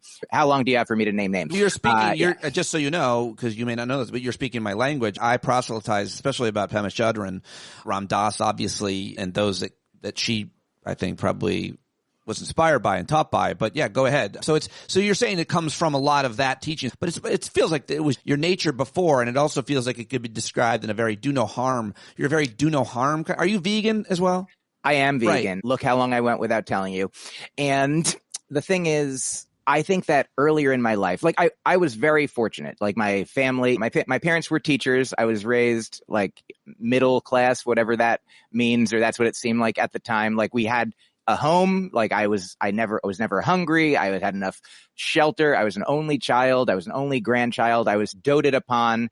And there's this thing from the Talmud. I wonder if we've talked about the Talmud, the great collection of commentaries on Jewish law and customs and such. And there's a rabbi who said, I have one piece of paper in each of two pockets. One piece says, this world was created for you. The other says, we are nothing but ash and dust. And those are both valuable things to keep in mind because they're equally true depending on the context. If your head gets too big, I'll speak for myself. If I'm me, and then I'm but also in the grandest scheme of the universe, it is not only me. There's another rabbi who has said, if I am not for me, who will be for me? But if I am only for me, then who am I? And so these dichotomies, these dialectics, two seemingly opposing things that can both be true. If you're a person who's, I want to generalize across genders in our society, men are socialized a certain way, boys are socialized a certain way. There's certainly exceptions, and women and girls are socialized a certain way. And I know that I, as an only child Jewish boy, was given the message by my family that this world was created for me. So I had to learn at some point, which comedy helped a lot with, because I go on stage with delusional self-confidence in my early 20s, and I'm I am what's important to listen to, and people in the audience are I don't understand exactly why. And I'm because my grandmother said so. And so starting doing comedy in my 20s, that was the first taste I had of, not only me, not just me, and listening to other people's experiences. My girlfriend, Rini, the namesake of the special who co-created it with me. We've been together almost a decade, and she's a person who actually introduced me to Pema Chodron and introduced me to other teachers like Byron Katie. And she's been on a spiritual journey for longer than I have, or more in-depth in ways. Great. And so because of that, starting meditating, and also finding ayahuasca and all these different teachers and modalities through which I'm I think my natural tendency was to, and is to, as exemplified by right now, taking up a lot of space and then being okay, I'm on a podcast, I'm supposed to be talking, but then be oh, this is a conversation. I'll leave what do you, enough about me. What do you think about me? That kind of thing. Yeah. That's mindfulness. That's what's happening right now, which is part of the practice, which it sounds like you have, and which you sounds like your partner has, and she is a little ahead of you. It's great to have good friends and be in a relationship with people who are ahead of you on any kind of journey, including woodworking, I bet. No matter what it is, if you have a friend, a mentor, someone, so it's wonderful that your girlfriend of 8 years who helped you write and create this special, which I just threw up on the screen, but I'm not talented enough to bring back. And everybody should go watch Rini, which drops tonight on YouTube, if and only if you're watching live or listening, because this is Tuesday on the live. It'll be Wednesday for people on the podcast, the 19th. But Myq has a new special out, which is what he's here to promote. But I like to have great conversations and then just stop and mention and plug. That's how I do it, because it's hard to talk about a thing. It's go fucking watch it. It's so good. And I like to now watch it. I just talked to Greg Proops, and he has a new album out, and I loved that I watched it, or in his case, I listened to it. Then I immediately talked to him, just did the same thing with you. Your new special is brilliant and hilarious and heartfelt and original as always. And I thoroughly enjoyed it and felt great coming. I feel great whenever I am around you. I think that's the thing about you. One of the things. I really appreciate that. I'll say just a quick tweak. You're 100% right in everything that you said. It is brilliant and heartfelt and all that. But also for the people, it's for the people listening on the podcast starting Wednesday and beyond that it is tonight. It does come out Wednesday at 8 p.m. Eastern time. And we're talking on Tuesday. But really, Pete, what is time? And that's the next thing I'd like to get into. Yeah. And there's truly, Rini has been an abundant source of joy and learning in my life. I can't imagine who I would be without her. I can remember who I was without her, and that's a little bit about what the show is about, is that I contain all of the versions of myself, all the memories that I have of the past. And I'm like, oh, wow, like a comedian. You're a comedian. When you started out doing comedy, here's a joke that I tell only on podcasts. But the truth is that when I started out in 2002, I thought I was great because I didn't know anybody, because of the Dunning-Kruger effect, which I also didn't know about then. I was like, I don't know anything. Yeah. And so the thing that I know is I think I know everything. Right. And a year after that first comedy set, I could look back at my first set a year later and think, oh my God, I thought that was good. That was bad. But thank God I'm good now. And then a year later, look back at that set and be like, oh, that was bad. Thank God I'm good now. And every year looking back and thinking like, okay, that was bad. But which means that there has been continual growth and still continual, hopefully ever decreasing delusion that's tempered with, okay, I now have we're all still works in progress, unless you're a divinely enlightened Buddha, omniscient master, which you truly everyone but me could be. I could be the last holdout. No. It's always possible that this is all just here as a test. No. But your modesty has gone. Your modesty has gone too far with that last final point. And I was just going to say, like this, it's interesting the way that you talk about your journey as a comedian and how, of course, you got better and where you thought you were at the beginning versus where you got. I actually watched your special, and as much as I loved it, I actually think you've gotten worse. Your timing is really that's the exact kind of joke that I would have expected from you 10 years ago. So you've plateaued. Comedian ordinaire. No, it was perfection. Said one of my favorite, like, I slam him and then he slams me back so much harder was, I don't know Anthony Jeselnik that well, but I used to hang out with him a little bit way back in the day. And I said to him, I hate how funny you are because you're also very good looking, and very good looking people should not be as funny as you are. It's like an offhanded. And he said, he just looked at me and he goes, if that were true, then that law would mean you should be way funnier. And that's beautiful. Yeah, it was a really wonderful, and that's where I became a believer in his talent. Oh, yeah, that joke is so beautiful. It shouldn't be funny, but it is. Yes, and it reminds me of these two things. Number one, Rini in our home, like, she is not a comedian. She has actually said, I couldn't be a comedian because I want jokes to make sense. And so that's an energy that she brings to my comedy as well and helps things make sense of the nonsense. I'm like a sensei of nonsense, a non-sensei, if you will. And she one time, she knows a lot of comedy. We watch a lot together. She's experienced it on her own. She doesn't always know people's names. And so one time years ago, she was trying to remember, she's like, who is that comedian? He's handsome, mean jokes. And I was like, that's Anthony Jeselnik. That's right. And you also reminded me, here's my story about that. But I guess this is unfortunate in that, like, you did the exact right thing. I'm going to tell you this story, but I realized in your story, you come out like Anthony is the hero of that. He's like both the hero and the villain. You are like the protagonist of that story. This is a story where I'm just like, oh, my version of that is I'm in Anthony's position talking to Pete Holmes, but I'm going to end up just bragging about a fun thing that I said. But here it is. This is where I used to be, like 10 years ago, or whenever I first did Pete Holmes's podcast, You Made It Weird.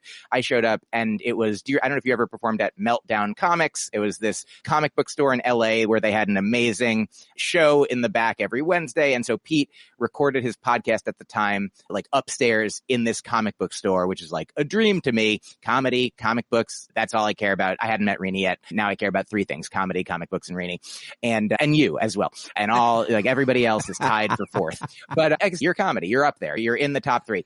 And So I show up, I think I buy a comic book. I also maybe had a headache or something. So I had some Tylenol with me. And so I head up to the room. I sit down at the table. I've got my comic book. I've got my headache medicine, and Pete just starts riffing on it. We're doing a podcast. What are you doing with a comic book and headache medicine? Something like that. And I was like, we're in a comic book store and you're loud. And he was like, you just Bugs Bunny turned that rifle into my Elmer Fudd face. Pete is wonderful, and I'm happy. Look, he has a very successful career, so I'm happy to tear him down any amount that I can. Do you deal apparently even I heard chimpanzees feel jealousy, and you resemble some primate, not a chimp, but do you I'm not sure which one, probably one of those exotic monkeys, the little guys, but do you deal with that? I feel like you are very again, I'm making assumptions here just based on what little I know of you and our conversations, but how often or how does envy show up in your life? Is it about other comedians, is their careers, is it about anybody else and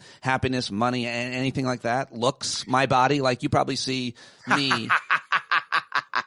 Yeah, I see you as Anthony Jeselnik sees you. No, truly, thank you for asking. I think that the fact is that I was actually just doing a podcast yesterday. I'm on this podcast junket where another comedian friend said to me something like, what bums you out or what depresses you, or because you always seem to be in a good mood. And I said to him, whenever I'm talking to you, I'm talking to you. So I'm in a good mood. Have you ever done, sometimes I'll be talking mile a minute on a radio show and they're like, wow, does it ever shut off? I'm like, yeah, when I'm not on a radio show, I'm not all night, every night. I do talk in my sleep sometimes. Rini has some very funny examples of that. I'll just wake up or just sit up dead. Anyway, to get back to your question, actually, Pete is a great example of I used to listen to his podcast all the time, regularly. I still love listening to it, but now at a certain point, I stopped listening to the intro where he would announce his dates. I'm coming to this city and that city and this club and that club. And some of them are clubs that I've been to and some of them are clubs that I hadn't been to in a while or maybe that I'd never been to. And so there was absolutely an element when I'd listen, I'd be like, I want to perform at that club. Why aren't I performing at that club? Yeah. Oh, yeah. And I do my best so another element of Buddhism that I actually learned about maybe a decade ago in my last relationship, I had a partner who, and if Rini were here next to me, she would gasp because that's a bit that she does whenever I mention a past relationship as though she's surprised that I ever had one. But my last girlfriend introduced me to this podcast with it was a talk with a Buddhist teacher. I forget. It might have been Dharma punks or something.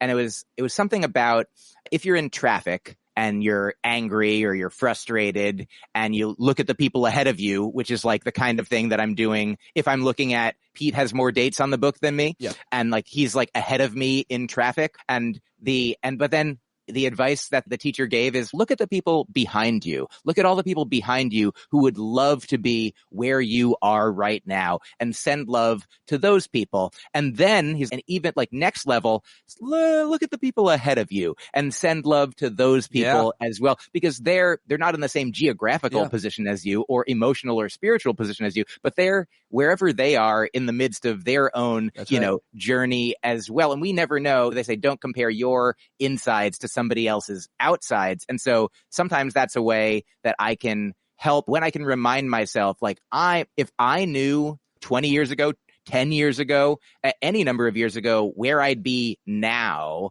I've been making my living from comedy since 2008. I was doing comedy since 2002 and 2008. Since then, I haven't had to take a job that isn't comedy. I've taken a few things, weird things here or there, but by and large, my income has come in from comedy, and that is, I am immensely grateful. That is incredible. And so that is what I strive to use as a touchstone when I do see. Sometimes people get things that I don't even want. They're like, how'd they get that writing job on a show that I didn't apply to and could have ever wanted to, but I didn't want to? It seems, and I feel like that's for me, an attitude that I absolutely did have more earlier when I was when you're a comedian starting out, for me, I'm trying jokes, who knows, does this work? Does that work? Throwing a lot at the wall, seeing what sticks. And you end up with some jokes about things that are really important to you and some jokes that you're this one's dumb and who cares? And does it even make sense? And doesn't matter. They're laughing. That's great. I'm going to use it. And then, so I feel similarly, we can do that in life as well for discovering like our path or the things that make sense to spend our time on, because we don't have limitless time in this individual incarnation. So as much as we have the capacity to choose who we spend our time with and what we focus our attention on, and like that, the food that we put into our body, like, comprises our body. The experiences that we experience with our mind and our consciousness, it comprises our mind and our consciousness. And so I do my best to start each day drinking enough water and meditating. And right now I'm reading or listening to some kind of peaceful meditative book, theoretically, or teaching from a teacher. I'm reading one right now called Change Me Prayers by Tosha Silver. And so there's a guy named Alan Cohen who wrote like a page a day book where, 365 like kind of lessons, fables, insights, where each day just offers you this simple message. And one of them that really stuck with me is about the formative minutes of the day as parallel to the formative years of your life. When you're born, to benefit, to become as healthy as possible, you need enough food, you need enough water, you need enough clothing and warmth and physical care and affection. If you have a family or someone that loves you and cares for you and takes care of you, like the formative years of your life, if you don't get enough medicine and food, then that you might not be as tall as you could be. You might not be as physically healthy or mentally well as you would be otherwise. And this guy talks about the formative minutes of the day, that each day is akin to a year. And so if we start each day, I just pick up the phone, and sometimes still, I'm not immune to it. I'm like, the phone's right here. I meditate on the phone. Sometimes I'm like, oh, a text came in. Oh no, a news alert. Oh no, this. But if at my best, I try to meditate and do peaceful things for like the first chunk of the day, even if it's only 10 minutes, 5 minutes, however long I can go before diving into the stormscape of social media, the news, challenging situations, because then I'm hopefully bolstered by the peaceful experiences that have begun the day. I love to hear about your practice. Although the question I asked you was, do you like bread? Oh no, no. Rini is allergic to gluten, so we're pretty much a bread-free household. Where do you find joy with eating? By the way, check it out. Rini, there it is. It's the new special. I just watched it. You can watch it. You can listen to it. But you got to support Myq. You got to at least watch it. At least click on it, press play, and leave the room. But also, you can send him money. You can subscribe. You can buy it. All kinds of things. And, of course, you can see Myq live. If you get the opportunity to see Myq Kaplan live, you must take it because, as you can see, he is a very original, thoughtful, hilarious man and comedian. And there's the plug. And I want to ask you another question before you have to go on to your next podcast tour. I appreciate it. Can I say one quick thing about what you just said? No? Oh, I'm sorry. Please continue after I do what I want to do, even though you said I couldn't, as a joke. So this is funny. I post jokes to Threads, among other social media platforms. And I posted one sometime in the past couple days that got more views than many of my posts get for whatever reason. And the joke was, I wish that Fox News was just news about foxes. And so a lot of people have enjoyed and co-signed and put a lot of Fox memes in it. And I was like, oh, wow, a lot of people have seen this. Almost 300 people have shared it. 14,000 people have liked it. It has so many responses. I'm so grateful for that. And I was like, oh, I wonder, the thing that social media can be for is to connect as a comedian, is to put your stuff out there, and hopefully it will reach the people who will like you, and then maybe they'll also watch the special. So I was just like, oh, maybe I'll just I'll add a thread to the thread and say, I see it. Hey, if you enjoyed this fun thought, perhaps you might enjoy my new stand-up comedy special, Rini, which debuts on YouTube this Wednesday. And I love that this happened. I strive to change the F in furious to a C for curious, but somebody responded to my response to that, and they said, ugh, why does everybody have to have promotional intentions? Can't people just share thoughts without also being all buy my stuff? I wish money were outlawed so that people didn't feel the need to engage in shameless self-promotion. And number one, I don't think that there is shame in suggesting that I'd love for people to watch the comedy that I've created. But I wrote back to them, my special is free. I'd love for you to watch my special that cost a lot of money to make for free. I'm here with the intention of sharing jokes for free. And if you like those, to share my comedy special for free. I hope you enjoy it for free. They haven't written back, but I'm checking every day. Because truly, I also wish that money weren't the thing that it were. I truly wish that everyone had all that they needed or were on their path to getting it. In fact, in a Buddhist paradigm, the goal for a lot of Buddhisms, I'm not a Buddhist, so I don't know how to use the terminology correctly. I love it. I love Buddhism, but the idea, it's funny, the Dalai Lama said once, and I was going to start with this at a certain point. The Dalai Lama once said, Jews be Jews, Buddhists be Buddhists. Like all paths are valid. We're all fingers pointing at the same moon. All these paths are paths up the same mountain. And he said, Jews be Jews, Buddhists be Buddhists. And I was like, as a Jew, actually makes me want to be a Buddhist. I love what he said. But the point is, one of the goals, I think the main goal in Buddhism is the end of suffering, the elimination of suffering, and the increase of happiness and the roots of it for all sentient beings. And like the definition of love in Buddhism, a definition is like when you love someone, you want their happiness to increase. When you're compassionate, you want their suffering to decrease. That is what I want. It's certainly easy to want it, easy to say it, perhaps less simple, maybe simple, but less easy in every moment, because we are also these flawed, fallible beings, like doing our best to help ourselves, to help our loved ones, our families, our tribes, our whatever group, and expand and expand. And I love that the Buddhists in general, at least in theory, are expanding that infinitely. And I think every faith tradition and every non-faith tradition that is based in, there's a lot of atheists that are doing the Lord's work, I've said. There's a lot of atheists, and I've been one in the past, who would say, regardless of what happens after this world, after this life, we've got this one right now, and what can we do if we have enough, if we have more than enough, what can we do to help other people get enough? And the way that we can do that is to watch my special. I didn't see it coming. There it is, everybody. Go watch Rini. Myq, I love everything you had to say here and how enlightened you always are and continue to be. I really appreciate you joining me. It's also, by the way, that I went over on Threads to look, and I realized I wasn't following you, so you're welcome. Oh, I think that's going to be the follow that changes everything. I guess. I have heard that it has been for several people, mostly women, but maybe it's your turn. Your post was, I wish Fox News was just news about foxes. 14,000 people liked it. 693 people reshared it, which is the ultimate, because it's an endorsement of like, I think this is so funny, I'm going to share it with other people. 14,000.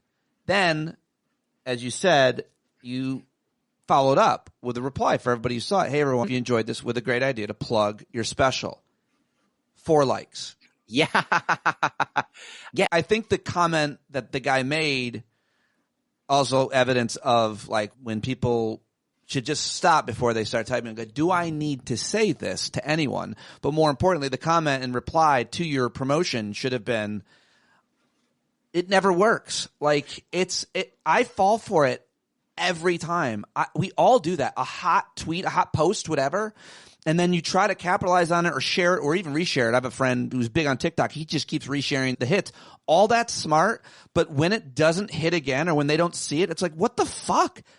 Why didn't everybody see that? Because in this way, like, that is such a funny post. Also, it's just a great example of your humor and a great, frankly, advertisement for your larger humor. In this case, your new special, Rini, which is available everywhere.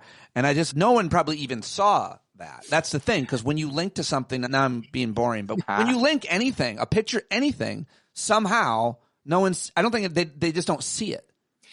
Yeah, my understanding or my speculation based on talking to people who know more about this than I do is that the website, the platform wants to keep you on the platform. So if you put a link to something that is on a different platform, they don't have as much of an incentive to show that to other people because they want to keep you in the infinite scroll on, which I call the scrolling bones, the old, like just keep going, keep giving it to me on this thing. Don't leave, even if I'm sure on some level maybe they are owned by different. Is YouTube owned by Google? So yeah, they don't want to help people find their competitors, which I understand. And also, I feel like there's a generous way in which I could interpret it that maybe they are.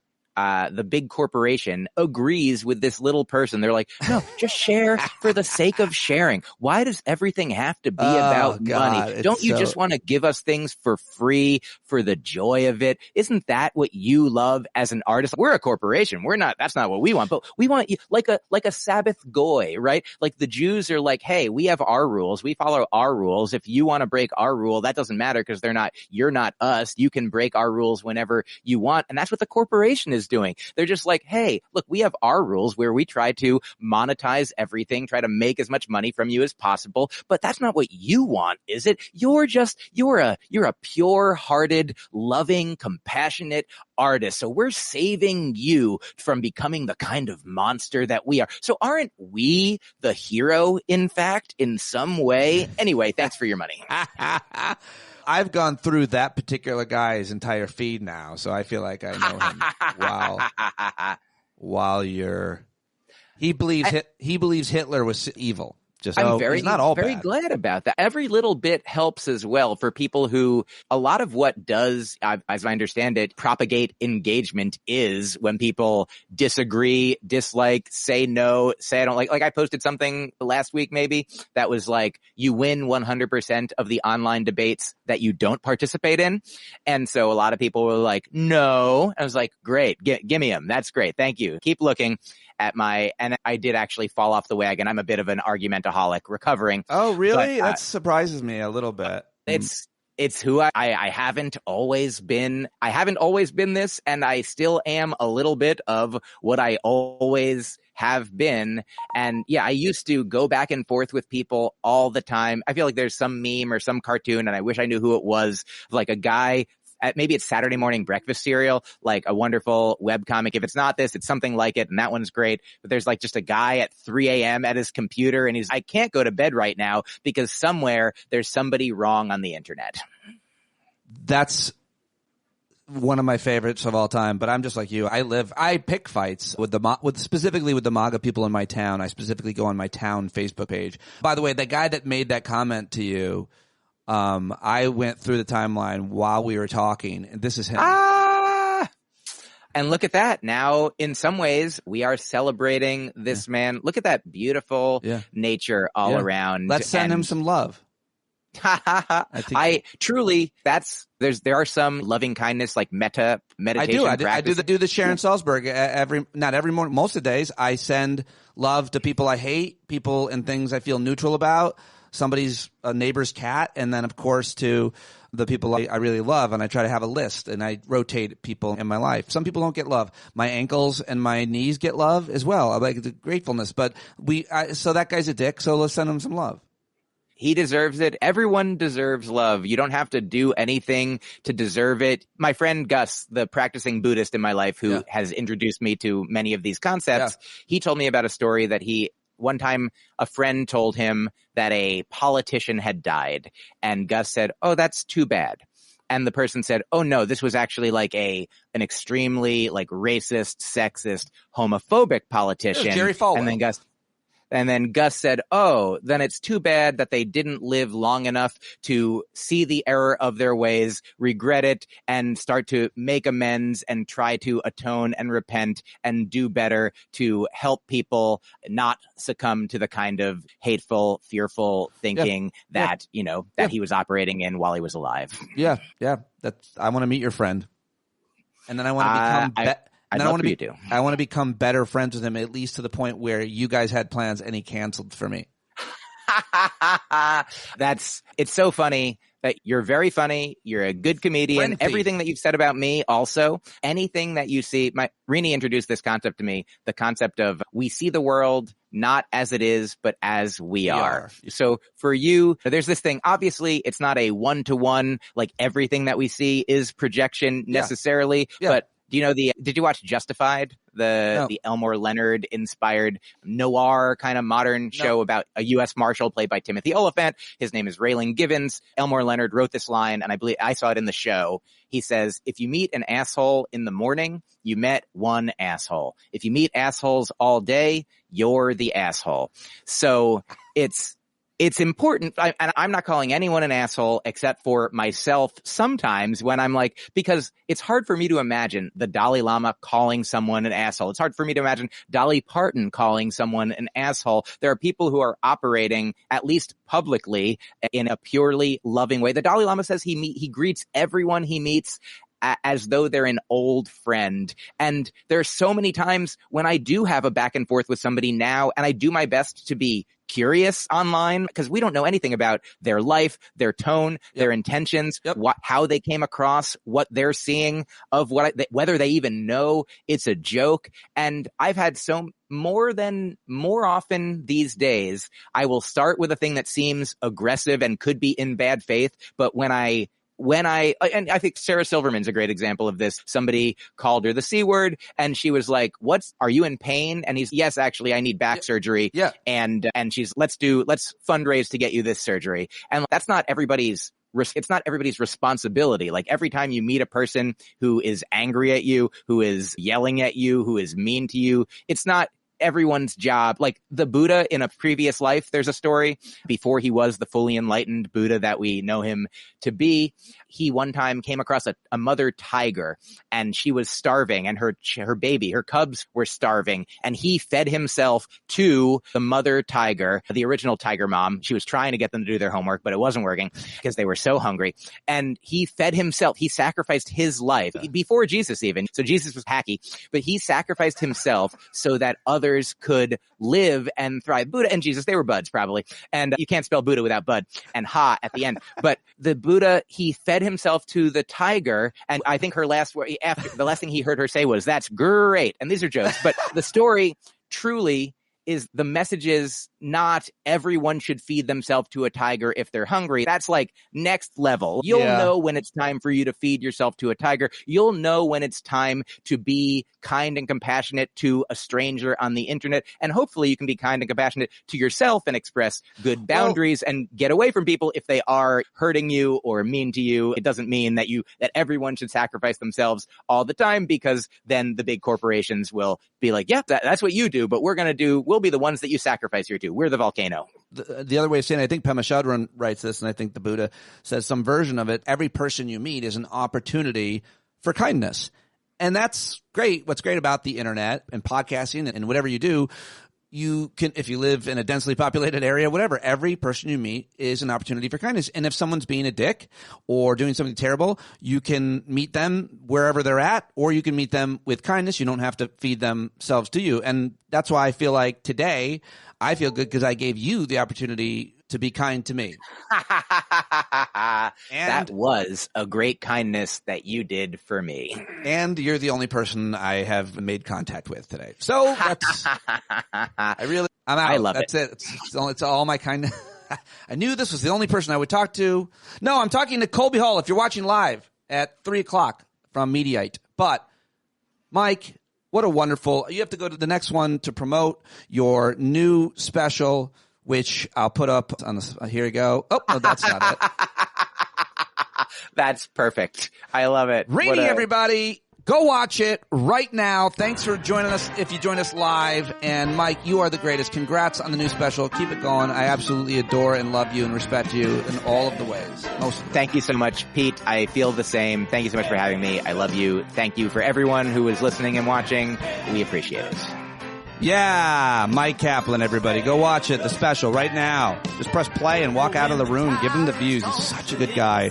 Very funny, very smart, and it's got a sweet twist ending I didn't want to give away. But go watch it. It's great. I watched it right before I talked to him, and I really enjoyed it. Always enjoy our conversations, and he will be back sooner than he has been. And I am so happy to have caught up with him. That's all I've got for you today. 2 guests, a full shit show. Come on. Come on. Ante up, patreon.com. If you're a free subscriber, now is the day to pay. See all the work I'm putting in here. I should be live tomorrow with Celeste Headley, I think around 12:30. I'll put it in a Patreon subscriber email, and you should know. And I hope to see you with Celeste tomorrow. It's been a bit since we talked to her as well. Always love one of our favorite guests. So that should be a great Wednesday. I'll be in the woods with Zats in the morning. And I hope you have a good night, a good evening. I'll talk to you tomorrow. Jon Carroll taking us out as he always does. Go buy the new album, JonCarroll.org.